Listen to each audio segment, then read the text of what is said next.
Hello friends, कैसे हैं आप सभी। उम्मीद करते हैं अच्छे होंगे। तो हमने पहले 2 वीडियो में बात की है सिंधु सभ्यता के बारे में। आज हम स्टार्ट करेंगे नया टॉपिक। आइए नए टॉपिक के बारे में जान लेते हैं। नए टॉपिक का नाम है वैदिक सभ्यता। इसे आर्य समाज भी कहा जाता था। वैदिक सभ्यता सभ्यता चलिए तो इसके बारे में क्वेश्चन आंसर जान लेते हैं। पहला क्वेश्चन है, वैदिक काल कितने भागों में विभाजित किया गया था। तो इसका ऑप्शन है, ऑप्शन नंबर ए 2 भागों में, option B 3, option C 4, option D सभी में। चलिए इसका सही आंसर देख लेते हैं। तो इसका सही आंसर है 2 भागों में। चलिए जान लेते हैं 2 भाग कौन कौन से थे। भाग नंबर 1 वैदिक काल, जो 1500 से 1000 ईसा पूर्व स्टार्ट हुआ था। नंबर 2 उत्तर वैदिक काल, यह 1000 से 600 ईसा पूर्व में किया गया था। तो इसका सही आंसर हो जाता है ऑप्शन नंबर ए 2 भागों में। चलिए अगला क्वेश्चन देख लेते हैं। अगला क्वेश्चन है, आर्यों द्वारा निर्मित सभ्यता को क्या कहा जाता था। ऑप्शन ए हड़प्पा सभ्यता, ऑप्शन बी सिंधु सभ्यता, ऑप्शन सी वैदिक सभ्यता, ऑप्शन डी इनमें से कोई नहीं। तो इसका सही आंसर है ऑप्शन नंबर सी वैदिक सभ्यता। चलिए इसके बारे में जान लेते हैं। वैदिक सभ्यता आर्य समाज की सर्वप्रथम पंजाब एवं अफगानिस्तान में शुरू हुई थी तथा इनकी भाषा संस्कृत थी। इसका सही आंसर होता है, प्रश्न है,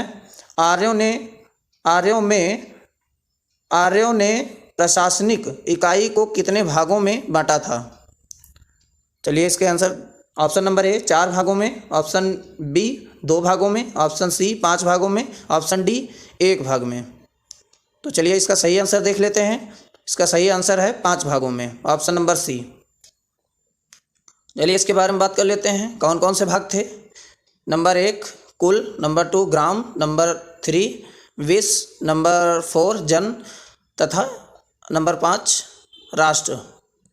आर्य समाज पितृ प्रधान समाज था तथा समाज की सबसे छोटी इकाई परिवार या कुल हुआ करती थी, जिसका मुखिया कुलप कहलाता था। तो इसका सही आंसर है ऑप्शन नंबर सी। चलिए अगले क्वेश्चन की तरफ चलते हैं। अगला क्वेश्चन देख लेते हैं। अगला क्वेश्चन है, आर्य समाज में ग्राम के मुखिया को क्या कहा जाता था। ऑप्शन ए ग्रामीणी, ऑप्शन बी विस्पति, ऑप्शन सी पुरोहित, ऑप्शन डी राजन। तो चलिए इसका सही आंसर देख लेते हैं। तो इसका सही आंसर है ऑप्शन नंबर ए ग्रामीणी। चलिए बाकी ऑप्शनों के बारे में एक एक करके जान लेते हैं। विस्पति किसे कहा जाता था। विस्पति विष के प्रधान को कहते थे। पुरोहित राज-अधिकारियों को पुरोहित एवं सेनानी कहा जाता था। राजन जन के शासक को राजन कहा जाता था। तो इस प्रकार इसका सही आंसर है ऑप्शन नंबर ए ग्रामीणी कहा जाता था। चलिए अगला क्वेश्चन देख लेते हैं। अगला क्वेश्चन है, गोचर भूमि का अधिकारी कौन होता था। इसका ऑप्शन है वाजपति, ऑप्शन बी उग्र, ऑप्शन सी पुरोहित, ऑप्शन डी इनमें से कोई नहीं। तो चलिए इसका सही आंसर देख लेते हैं। इसका सही आंसर है ऑप्शन नंबर ए वाजपति। चलिए अगला क्वेश्चन देख लेते हैं। अगला प्रश्न है, वैदिक समाज कितने वर्णों में विभाजित था। तो option A 4, option B 3, option C 2, option D इनमें से कोई नहीं। तो चलिए इसका सही आंसर देख लेते हैं। तो इसका सही आंसर है ऑप्शन नंबर ए 4 भागों में। नंबर 1 ब्राह्मण, नंबर 2 क्षत्रिय, नंबर 3 वैश्य, नंबर 4 शूद्र तथा यह विभाजन व्यवसाय के आधारित था। तो इस प्रकार इसका सही आंसर हो जाता है ऑप्शन नंबर ए। चलिए अगला क्वेश्चन देख लेते हैं। अगला क्वेश्चन है, ऋग्वेद में उपनिषदों की संख्या कितनी थी। चलिए इसका सही आंसर देख लेते हैं।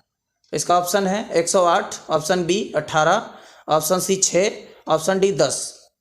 चलिए इसका सही आंसर देख लेते हैं। इसका सही आंसर है 108। चलिए बाकी के ऑप्शन को हम देख लेते हैं। 18 पुराण हुआ करते थे, 6 वेदांग थे, 10 मंडल थे ऋग्वेद में, तथा यह सबसे पुराना वेद भी है। चलिए अगला क्वेश्चन देख लेते हैं। आर्य समाज में जिंदगी भर अविवाहित रहने वाली महिला को क्या कहा जाता था? ऑप्शन ए अविवाहिता, ऑप्शन बी अमाजू, ऑप्शन सी लोपा, ऑप्शन डी ए और बी दोनों। तो चलिए इसका सही आंसर देख लेते हैं। इसका सही आंसर है ऑप्शन नंबर बी, अमाजू कहा जाता था। तथा इसमें अगर किसी स्त्री के पति का निधन हो जाता था तथा वह अपने मृतक पति के छोटे भाई से शादी कर सकती थी। इसका सही आंसर है ऑप्शन नंबर बी, अमाजू। चलिए अगला क्वेश्चन देख लेते हैं। अगला क्वेश्चन है, ऋग्वैदिक जनों के मनोरंजन के मुख्य साधन क्या थे? Option A Sangiti, option B रथ दौड़, ऑप्शन सी घुड़सवारी, ऑप्शन डी ए सभी। चलिए इसका सही आंसर देख लेते हैं। इसका सही आंसर है ए सभी। चलिए अगला क्वेश्चन देख लेते हैं। अगला क्वेश्चन है, ऋग्वैदिक काल का मुख्य व्यवसाय क्या था? ऑप्शन ए पशुपालन, ऑप्शन बी कृषि, ऑप्शन सी ए और बी दोनों, ऑप्शन डी इनमें से कोई नहीं। तो चलिए इसका सही आंसर देख लेते हैं।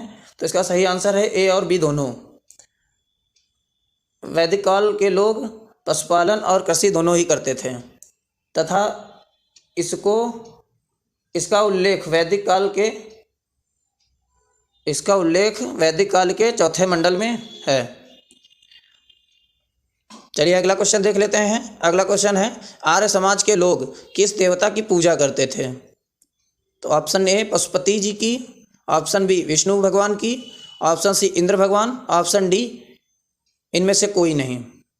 तो चलिए इसका सही आंसर देख लेते हैं। तो इसका सही आंसर है इंद्र भगवान। चलिए बाकी ऑप्शन देख लेते हैं। पशुपति की पूजा सिंधु सभ्यता के लोग करते थे। इस प्रकार इसका सही आंसर है ऑप्शन नंबर सी, इंद्र भगवान। तथा ये लोग घोड़े को प्रिय पशु मानते थे। चलिए इसका अगला क्वेश्चन देख लेते हैं। अगला क्वेश्चन है, आर्यों द्वारा कौन सी धातु खोजी गई थी? ऑप्शन ए लोहा, ऑप्शन बी तांबा, option C Kansa, option D A और बी दोनों। चलिए इसका सही आंसर देख लेते हैं। इसका सही आंसर है ए और बी दोनों। तथा श्यामास्तु तथा तांबे को लोहित आयस्तु कहा जाता था। इन्हें लोहे का ज्ञान 8वीं सदी में प्राप्त हुआ था। चलिए अगला क्वेश्चन देख लेते हैं। अगला क्वेश्चन है, ऋग्वेद में उल्लेखित नदियों में सबसे पवित्र नदी कौन थी? तो option A Ganga, option B Yamuna, option C Saraswati, option D Sindhu.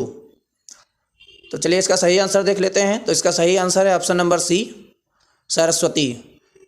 Arya Samaj के लोग सरस्वती को ज़्यादा पूजनीय मानते थे या पवित्र मानी जाती थी।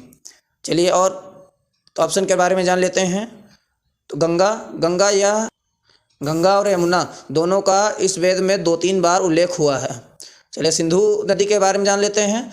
इस नदी का उल्लेख सर्वाधिक हुआ है।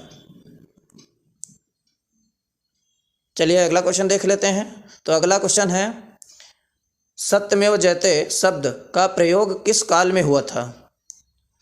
ऑप्शन ए ऐतिहासिक काल, ऑप्शन बी ऋग्वैदिक काल, ऑप्शन सी उत्तर वैदिक काल, ऑप्शन डी ये सभी। तो चलिए इसका सही आंसर देख लेते हैं।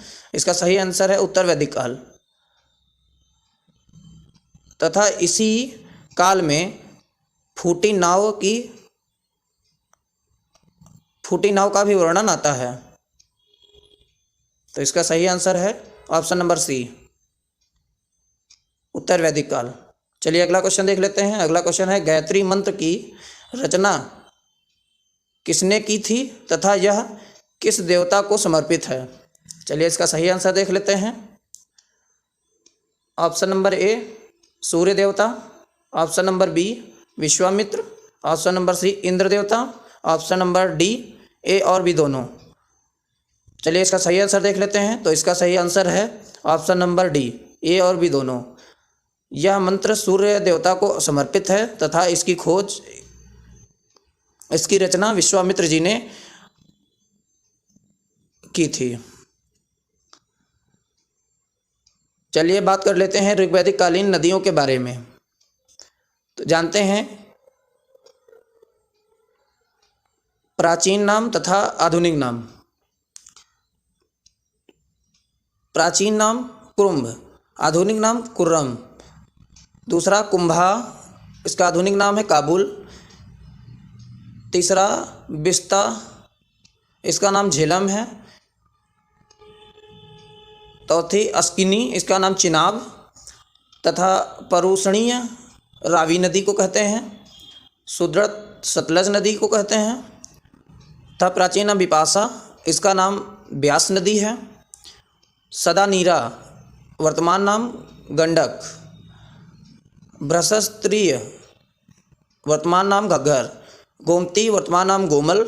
सुबस्तु, इसका वर्तमान नाम स्वात है। तो ये थे आज के वैदिक सभ्यता से कुछ महत्वपूर्ण एग्जाम में पूछे जाने वाले क्वेश्चन। उम्मीद करता हूँ कि आपको वीडियो पसंद आया होगा। अगर आपको पसंद आया है तो वीडियो को लाइक करें, शेयर करें और अगर चैनल पे आप नए हैं तो चैनल को सब्सक्राइब करें। अगर आपने हमारे पुराने वीडियो नहीं देखे हैं तो जाकर देख लीजिए, उसमें सिंधु सभ्यता के बारे में डिस्कस किया है। तो मिलते हैं नेक्स्ट वीडियो में, तब तक के लिए धन्यवाद।